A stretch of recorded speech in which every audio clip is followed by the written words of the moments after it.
Hi everybody, I am so sorry that I'm not there today. I really wanted to see everybody's proposals, but I do thank you for taking the time to listen to mine.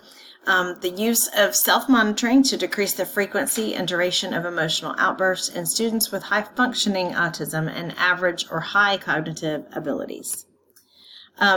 So the research that I looked over, the review of literature, showed that the results showed an overwhelming causal effect of self-monitoring in decreasing problematic behaviors, increasing time on task, and so on. But the participants tended to be students with lower functioning skills, lower abilities as far as their autism spectrum disorder, and also lower cognitive abilities.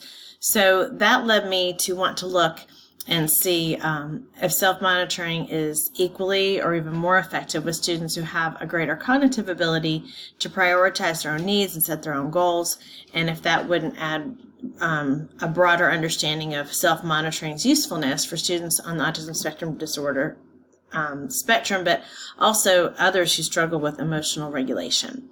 So my research question is, will self-monitoring decrease the duration and frequency of emotional outbursts that interfere with the learning environment when used by individuals with autism spectrum disorder who are of at least average cognitive functioning within a special education classroom? If intervention is successful, will the skill transfer to general education settings for those students who attend those settings? The participants in my study were 3 students, grades 1st or 2nd, high-functioning ASD diagnosis, average to above average cognitive abilities. They all have IEP goals that address the duration and frequency of problematic behavioral episodes, and each can complete checklists on their own and assess their own behavior accurately. The setting is a self-contained emotional behavior disorder classroom, 7 students, 1 teacher, 2 parapros, and a BCBA that visits usually 2 times a week. The intervention would take place throughout the entire day because that's when data collection is done currently, so that's not a problem. The procedure for the intervention is that students would be taught how to use this self-monitoring. I have an example of a social story here to use for that training, and the teacher would model the use of this sheet. This was the sheet I came up with. I used the thumbs up, thumbs down situation because that's a language of behavior that my students are very accustomed to. They know that thumbs up results in rewards in the token economy, positive notes home. Thumbs down does not. And so I wanted them to acknowledge that they are upset, show and would model for them if I held it together, there was not a problem after I was upset, I sought help or used strategies, thumbs up. And then taking up to 5 minutes to see if they can control their behaviors and get back on track. After 5 minutes, that means that they were not successful at that. So trying to help them monitor when they have maintained what we call thumbs up behavior.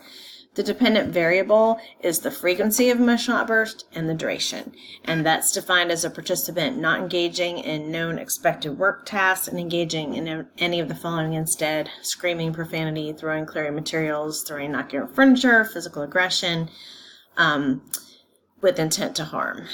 And that covers the behaviors of all 3 students, even though they are slightly different in each situation.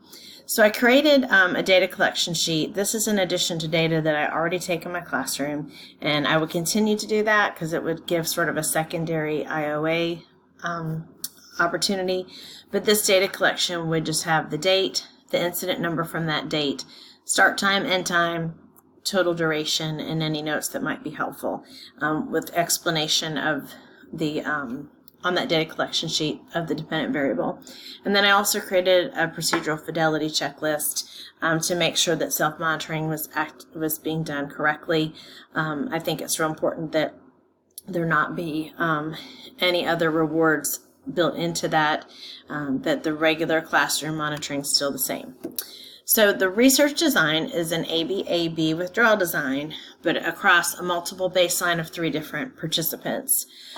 Safeguards that I would put in there to internal validity is a time lag between the 2nd and 3rd participant, so they aren't seeing success of another student and trying to mimic what they're doing without accurately using the self-monitoring.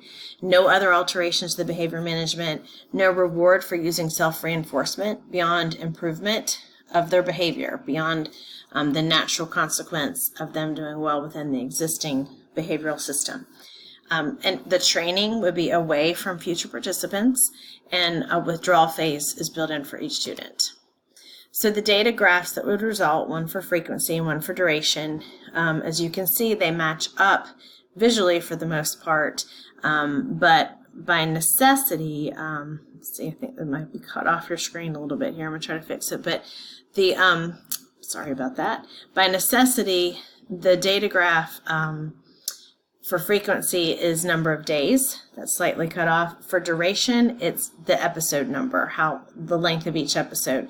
So days where there's a 0, there is not going to be a duration count, but we can still visually see a definite causal effect. It looks more dramatic in duration because frequency already has, at its highest level, is 4 incidents. One of the students' highest level is 2 incidents. And so this doesn't seem drastic for him, but the duration is. And I think that was significant because ultimately the goal of decreasing duration is more important because the longer the duration, the more intense and significant the behaviors become, and the fallout's greater and the more difficulty getting back on track. Inter-observer agreement and procedural fidelity would be calculated by the BCBA that visits. That works out perfectly in this situation. On 12 of the 36 days, they would be there anyway. Frequency data would be calculated by dividing the smaller number of occurrences by the larger number, multiplying by 100. For duration, it was a little trickier, but I determined that the 2 observers' total minutes of duration for one collection period could be compared by dividing the smaller number of minutes by the larger and multiplying by 100. And then the frequency data, I estimated would be about 100%. That you can see that it's a low frequency, so it's pretty discrete to know when it has started and ended. And I defined the onset and offset in my proposal. I would estimate 90% duration. That's a little bit trickier. It might not be as easily 100%. And then for procedural fidelity, using that checklist, I would have the BCBA check that. And I would also want the teacher to collect procedural fidelity while observing the paraprofessionals with implementing this, and estimated what that would be. So as a discussion, I would predict a significant therapeutic effect on decreasing duration and frequency of problem behavior. Duration, like I said, is more impactful on the student's success. The participants, staff, and parents would find the intervention to have high social validity for its immediate results, low cost, and ease of implementation, as well as the reduction in the need to address the problematic behaviors. So that the time invested in the self-monitoring is definitely compensated for by a reduction in how much time is needed to address problem behaviors and the recovery from it. The teacher noted the duration of episodes historically is accompanied by the escalation of intensity of behaviors, which is most definitely true. I have data to prove that in my classroom, so that's why duration is my primary focus here. So examining that, I think, would be the intensity as well, would be an interesting thing to have for further study. Previous studies focused on students with lower functioning ASD and or lower cognitive skills. So this study focused on those who are higher functioning with the goal of increasing their time in a less restrictive environment. Further studies would need to be done and would be interesting to be done across different settings.